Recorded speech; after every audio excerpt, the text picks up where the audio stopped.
પાંડુ રાજા હતા, એના બે લગ્ન થયા. એક કુંતી ભોજ રાજાની દીકરી કુંતા અને મદ્રદેશની કૌરી માદ્રી. ગાંધારી એનો મોટો દીકરો, એનું નામ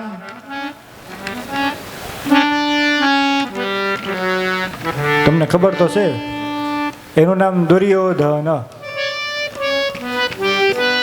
કારણ કે એને તુમડી જન્મી, એમાંથી 100 બાળક થયા.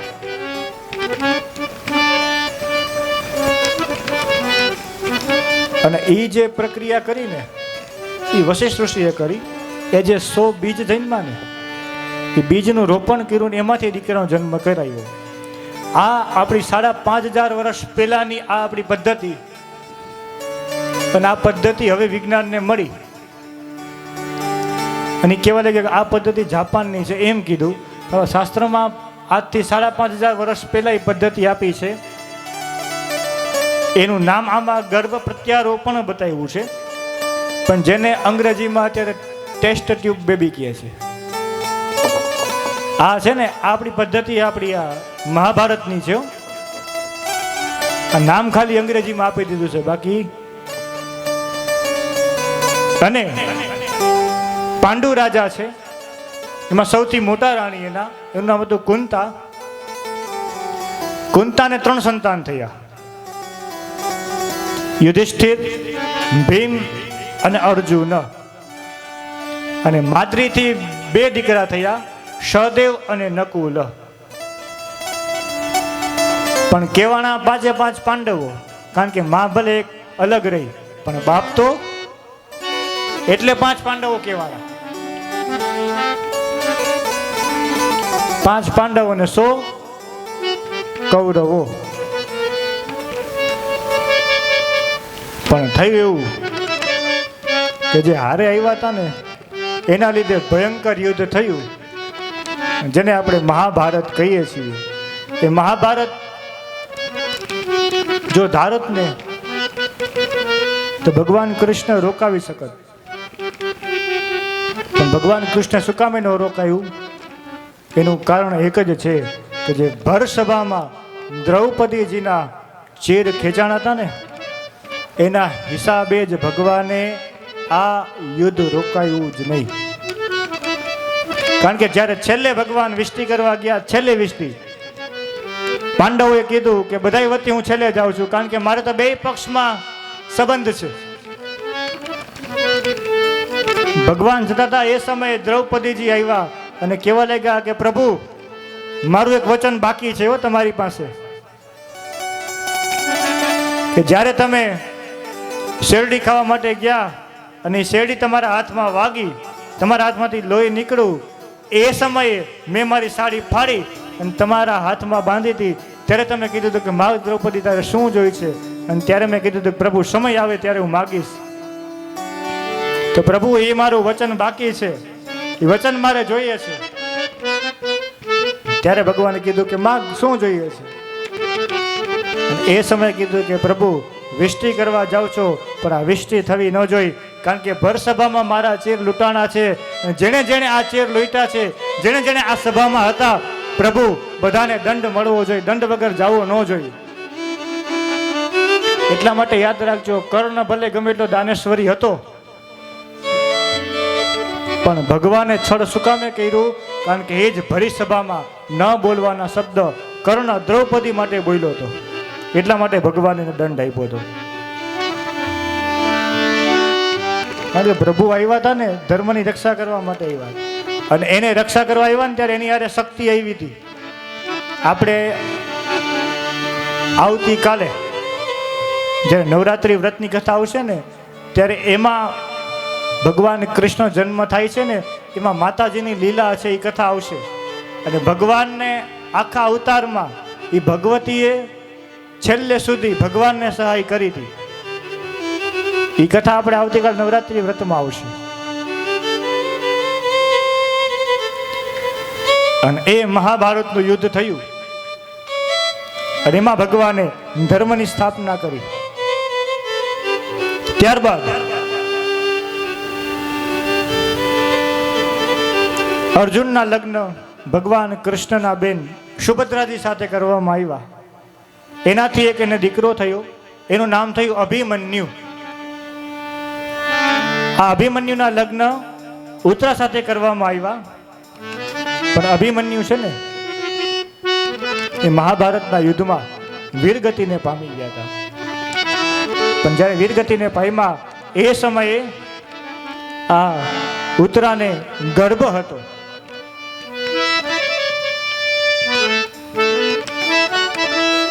અને એની રક્ષા માટે જો અભિમન્યુની કથા પણ સાંભળવા જેવી છે. હા, પણ અત્યારે અહીંયા હજી આપણે માતાજીનું પ્રાગટ્ય કરવાનું છે અને કથાઓ ઘણી બાકી છે. સમય રહેશે તો આપણે કથા કરશું. અને તમને સમય મળે ને ત્યારે અવશ્ય એક વખત મહાભારત વાંચજો. જો મહાભારતની કથા બધામાં, જો ભાગવતમાં આવે, દેવ ભાગવતમાં આવે, શિવ પુરાણમાં આવે.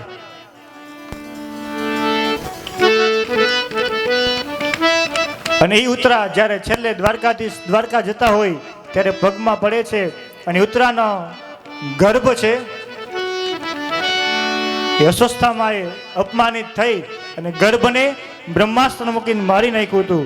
એ ભગવાન કીધું કે હું સન્મુખ હોય અને મારા ભક્ત એ જે દુઃખી થાય તેનું દુઃખ હું સહન કરી શકું નહીં. ભગવાન અંદર જઈ બ્રહ્માસ્ત્રને વાળી અને એ ગર્ભની 9 મહિના સુધી રક્ષા કરી અને એમાંથી જે જન્મ થયો નામ થયું પરીક્ષિત. બોલીએ પરીક્ષિત મહારાજ. પણ આ પરીક્ષિત મહારાજ એક દિવસ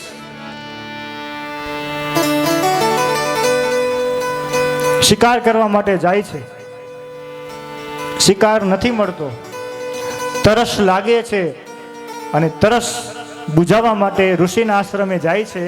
એ સમયે ઋષિ પોતે ધ્યાનમાં હોય છે, જવાબ દઈ શકતા નથી. 1 વાર 2 વાર 3 વાર અને મરેલો સાપ એના ગળામાં નાખી અને ત્યાંથી ચાલ્યા જાય છે. મહેલમાં આવે છે, પેલો મુગટ નીચે ઉતારે છે, કાર નીચે ઉતરો અને ભાસ થયો કે મેં તો ઋષિનું અપમાન કર્યું છે. અને એ સમયે ઋષિનો દીકરો આવીને જોવે છે અને શ્રાપ આપે છે કે જેણે પણ આ કૃત્ય કર્યું છે એનું 7મે દિવસે તક્ષકના કરે અને મૃત્યુ થાય.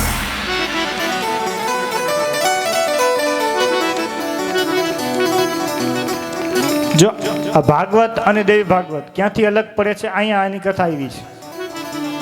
ભાગવતમાં એમ આવે છે કે પરીક્ષિત રાજા એ ભાગવત સાંભળવા માટે ગયા, પણ પરીક્ષિતને અહીંયા ખબર પડી કે 7 દિવસ મારું મોત થવાનું છે. તો એણે પોતાનો દીકરો જન્મે જઈ 16 વર્ષનો છે એને પોતાની ગાદી પર બેસાડી દીધો અને કહેવા લાગ્યો કે પિતાજી શું થયું? કે તો કે નાગ કરવાનો છે. એટલે એને શીશ મહેલ બનાવ્યો. એની શીશ મહેલમાં પરીક્ષિતને રાખ્યો. 7મા દિવસે તક્ષક નાગ કરે અને મૃત્યુ ફરજિયાત છે, પણ આ મહેલમાં કોઈને જવાની મનાઈ હતી. જવાની મનાઈ કરી. તક્ષકનાગ કે જાવું કેમ? બ્રાહ્મણનું રૂપ લીધું, જવા ન દેતા. પણ દરરોજ નિયમ, બ્રાહ્મણો જાય ને એની હારે ફૂલ જાય. એટલે ફૂલમાં એક કીડાનું રૂપ લઈ તક્ષક ગયો અને એ ફૂલ જ્યારે પરીક્ષિતની સામે આવ્યા, ફૂલ જોયા, એમાંથી કીડો બહાર નીકળ્યો. કીડાને જોઈ પરીક્ષિતને કીધું કે હવે મારું મોત આવી ગયું છે. એટલે કીડાને પોતાના એ ગરદન પાસે રાખ્યું. તક્ષકના કીડો ને પરીક્ષિતનું મોક્ષ થયો. જો તક્ષકના કીડો ને તો પરીક્ષિતનો મોક્ષ તો થઈ ગયો હતો, પણ આ ખબર જન્મ જઈને પડી એટલે એની બધી ક્રિયા કરાવી. ક્રિયા તો કરાવવા લાગ્યો. પછી એને મનમાં થઈ ગયું કે મારા પિતાજીને તક્ષક નાગ દંશ દીધો ને મૃત્યુ, તો મારે એનું વેર લેવું છે. વેરના બીજ રોપાણા. ધીમે ધીમે ધીમે ધીમે દિવસો જવા લાગ્યા. મનમાં બસ વેરની ભાવના. એ તક્ષક નાગ ગોતું ને એને હું ન મારું ત્યાં સુધી મને શાંતિ ન થાય. તક્ષક નાગ એકલા નહીં, સમસ્ત 9 કુળ નાગનો હોમ થઈ જવો જોઈએ. આટલું એને પ્રતિજ્ઞા લીધી. બરાબર એ જ સમયે એક ઉતક નામના મુનિ એની પાસે આવે છે અને કહે છે તારે તક્ષક હારે વેર છે ને? તો કે હા. તો કે મારે વેર છે. તો કે તમારે વેર? તો કે હા. તો કે સાંભળ, હું તને મારી કથા કહું. જો આ કથાની અંદર પાછી બીજી કથા શરૂ થાય છે. વિશ્વાવસુ અને મેનકા એનાથી એક દીકરીનું નામ થયું પ્રમુ દ્વારા. એને રૂરુ મુનિ સાથે પરણાવવામાં આવ્યા. બેના લગ્ન તો થઈ ગયા, પણ જેવા લગ્ન થયા અને લગ્નના બીજે દિવસે આ પ્રમુ દ્વારાને સર્પદંશ થયો અને મૃત્યુ પામ્યો. અને એ સમયે યમરાજ આવે છે લેવા. કેવા લઈ ગયા? રૂરુ નામના મુનિ કે આ મારી પત્નીને જીવિત કરો, કા પછી એક કામ કરો કે મારું અર્ધ આયુષ્ય ને આપી દીધું. તો કે ઈ થાય. અર્ધ આયુષ્ય આપી તો દીધું, અને જેવું આયુષ્ય પૂરું એટલે બધાને મરવું તો પડે. પણ આ રૂરુ નામના મુનિ જીવિત છે, પણ મનમાં એને વેર ભાવના કે જ્યાં નાગ દેખાય એટલે નાગને મારી નાખે, નાગ દેખાય નાગને મારી નાખે.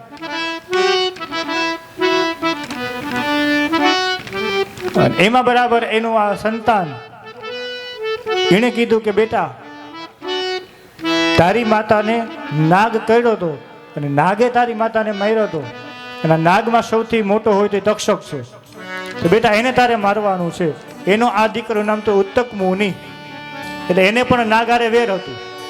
અને અહીંયા જન્મ જઈને પણ નાગારે વેર. એવડી કહેવત છે ને, દુશ્મનનો દુશ્મન એ આપણો દોસ્તાર. એટલે થયું ને, આ બેયના દુશ્મન કોણ? સર્પ હતા. એટલે બેયે કીધું કે હવે શું કરશું? તો કે ચિંતા કરમાં, મને આવડે છે યજ્ઞ કરતા, અને હું યજ્ઞ કરું એમાં એક નહીં 99 કરોડ નાગને હોમાવવું પડે એમ? તો કે હા. અને યજ્ઞની શરૂઆત કરી.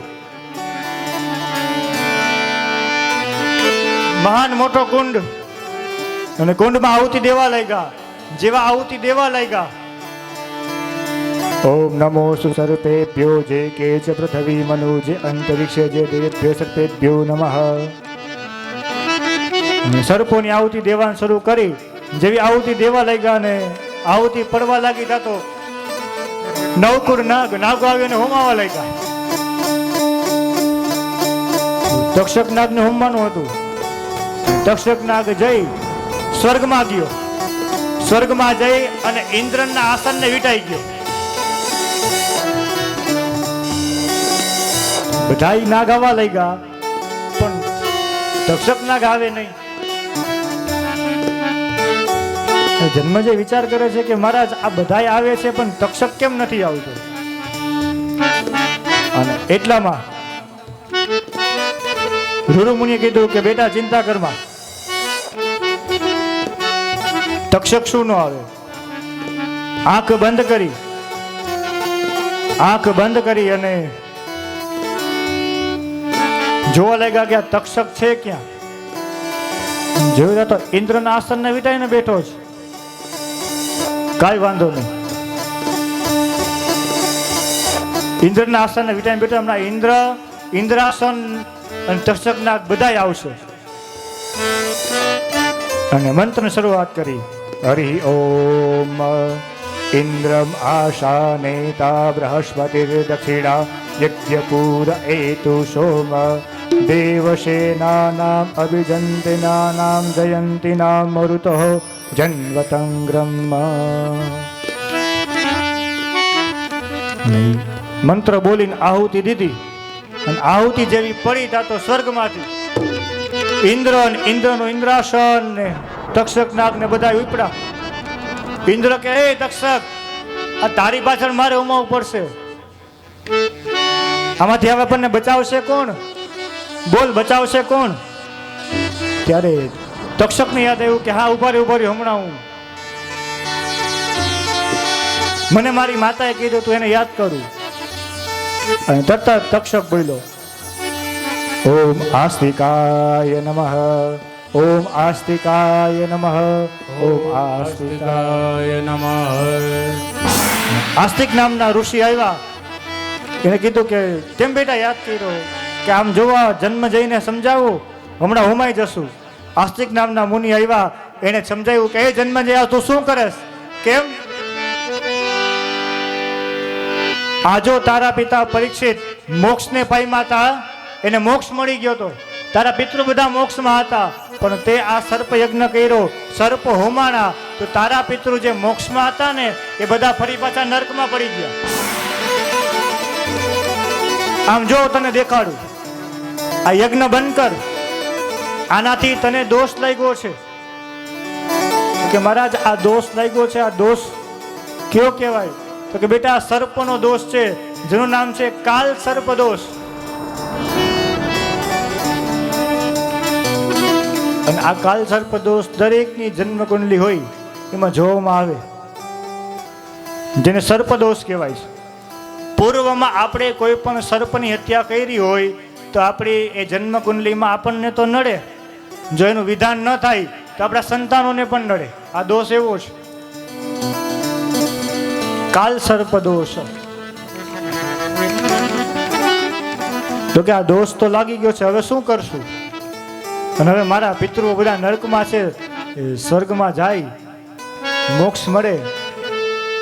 તો કે પેલા આ યજ્ઞને બંધ કર. યજ્ઞ તો બંધ કર, પણ આ યજ્ઞ કુંડને દાટી દે, આમાં કોઈ આહુતિ દેવું ન જોઈએ.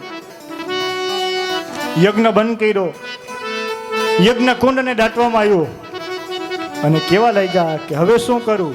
તો કે હવે તારા માટે રસ્તો એક જ છે કે તું માં ભગવતીનું આરાધન કર, અને એ માં ભગવતીનું દેવી ભાગવતની કથા તું સાંભળ, તો જ તને આમાંથી મુક્તિ મળે, બાકી એમાંથી મુક્તિ મળે નહીં. આજે પણ અમારા જ્યોતિષમાં જેને સર્પ યોગ હોય, કાલ સર્પ યોગ હોય, શ્રાપિત યોગ હોય, એ યોગની વિધિ તો થાય, પણ વિધિ પછી એ વ્યક્તિને સંપૂર્ણ દેવી ભાગવત વાંચવું પડે તો જ યોગ એનો નાશ થાય, બાકી હરી ફરીને ફરી પાછો યોગ એને નડે છે. તો કે મહારાજ હવે કથા ક્યાં કરવી? એના વક્તા કોણ થશે? તો કે વક્તામાં તો એક જ છે. કોણ? કે વેદ વ્યાસને તેડાવો. અને વ્યાસજીને કીધું કે ચાલો વ્યાસજી તમારે આવવું પડશે. ક્યાં આવવું પડશે? તો કે હસ્તિનાપુરમાં.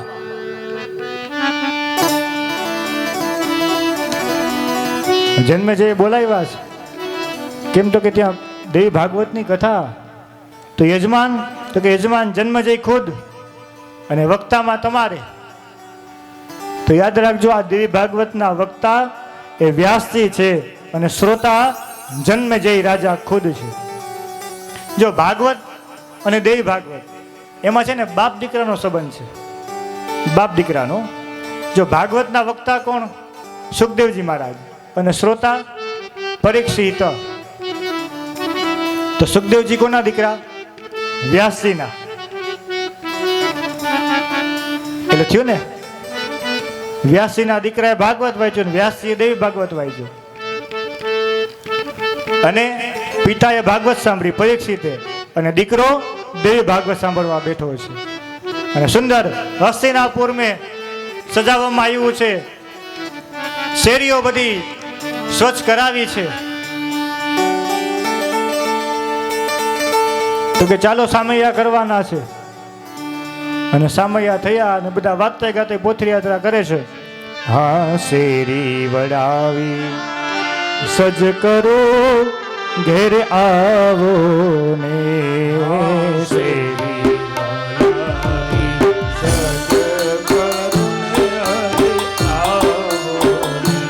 હા શેરી વડાવી સજ કરો, માં આવો ને.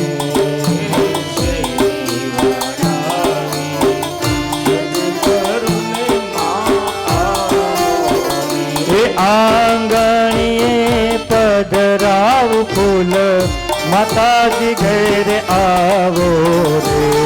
આંગણીએ પધરાવ ફૂલ, માતાજી ઘરે આવો.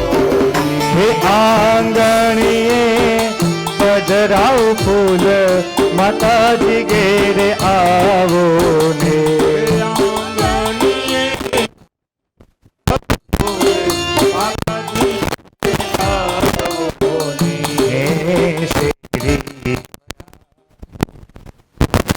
કરો માં આવો ને શેરી